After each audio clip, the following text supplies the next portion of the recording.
it looks like it's got a crack in the fretboard. It looks like it's dried out. There might be another crack down there. They're mild, shouldn't require any repair. Let me just see. No, I don't think it requires any repair. I'll just put a little bit of oil on this, and that should stop it cracking. The guitars should be oiled about once a year. I've almost finished crowning them. I don't know whether you can see the crown, the difference between a crowned and an uncrowned one. I can't show you the difference because I've done most of them, and they need to be polished now. But the crowned one would have a flat surface. A non-crowned one would have a flat surface, but if you look along that little yellow light, you'll see this little sharpish type edge.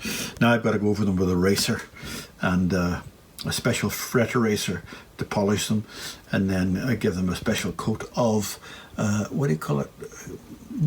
Guitar bill finishing oil after the frets, okay?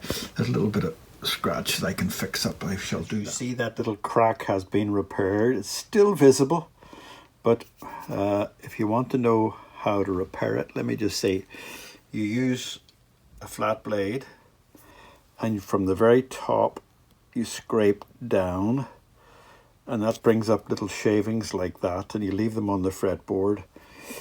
And then once you've got the shavings on the fretboard, you fill up the crack, and then you put a drop of CA glue down it, wait till it hardens, then scrape it again. And you can just see the crack there, but it's covered in now and it's solid with CA glue. Give it a little polish now to get rid of any of that. See the little edges there? Give it a little polish. And then I'll put some more. I'll put 2 coats of lemon oil on that just to make it moister, because obviously there's been a very dry season at that neck, so I have to clean this up yet. Still see in the dirt in there. Okay. Having a really close-up look at this, I see another tiny crack there, and perhaps, yeah, there's the remnants of another crack going down it. It looks like it's a little bit of crack the whole way down. And there's a particular crack here which stood out for me, which I didn't see earlier. But how do I get to see that now? Yeah, I think that maybe it's been filled in before. Where is it? Where is that bloody crack? I can't find it now. Yeah, there it is. Right, okay, there it is there. Let me just see if I can get the light on it the correct way. No, can I get it? It's on the dark bit of wood there. It's very difficult to see in the camera. Oh, there it is. Yeah. Right, okay, you can see that crack there might be sort of in line with that crack. So what I'm going to do is fill in the whole thing and repair it. Oh well. Now it's got the fill in it and the super glue, and then I let that dry a little bit, and then I polish it and get rid of all that. That's it, oiled with lemon oil, lemon oil for guitars. Dario. I'm going to let that soak in a bit because this was very dry and there were cracks appearing in the fretboard. So there's a crack up there. They're all nice. Now they're not 100% perfect because I didn't want to take too much off the bottom end here, but they're all nice and clean and polished. So there you go. All right. Oh, by the way, I also did some oil on the bridge, because it does tend to crack if it's under a lot of pressure. And this is going to have heavy strings. I'll explain that later. Special tuning. Okay, so I'll wipe that off. That's too much, but I'll let it sit for about 5 minutes and then I'll wipe it off. Ciao, bye-bye. No more cracks. You can't see the cracks at all. Just a little polish needed there. Polish. Crack's all gone. Bollocks, I say. Bollocks. This guitar was finished, and I brought the height down as far as I can, and it's sounding gorgeous. But bollocks. I had to take this out and thin it down as much as possible to get the string height right, because no matter what I did, truss throat or anything else, I couldn't get the string height anywhere like acceptable. It's just about right now. It's got fat strings on, but it's got fat strings on for a reason, for tuning. But I'd had to take that out, and beneath it is a pickup, because it's electric acoustic, right?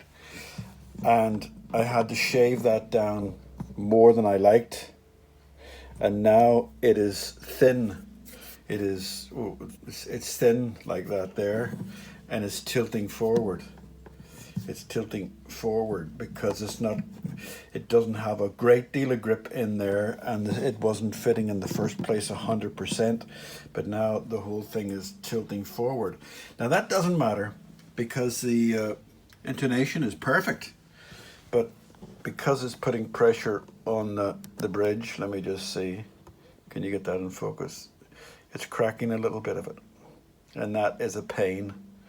So we'll have to, I think I'll probably give this back to the owner and order a new bridge, but that's a pain. I'm going to be stuck with the same problem though. Must talk to the owner, because if I took out the pickup, you'd get a better sounding guitar, because the pickup is actually coated in some sort of rubber, which means that this is not connecting with the wood, it's connecting with a rubberized coating on a pickup and then the wood. So if the owner's not going to use the pickup, then I'll take the pickup out and wrap it around inside somewhere and put a proper bridge on that touches the wood.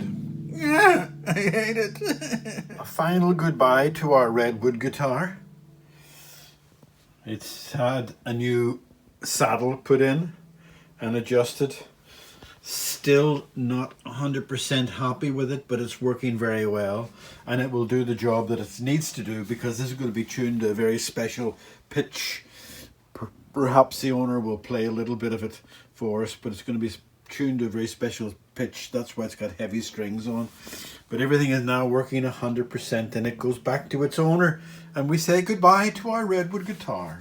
Goodbye, guitar.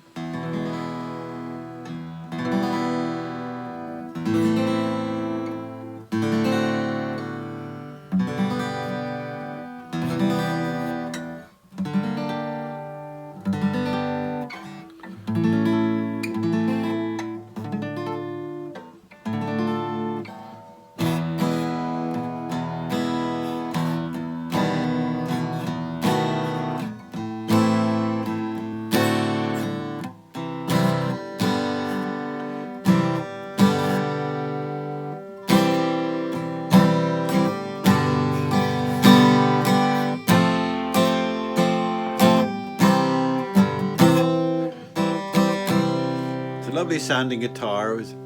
Have to get the owner to play it for you when he has it tuned to his special pitch.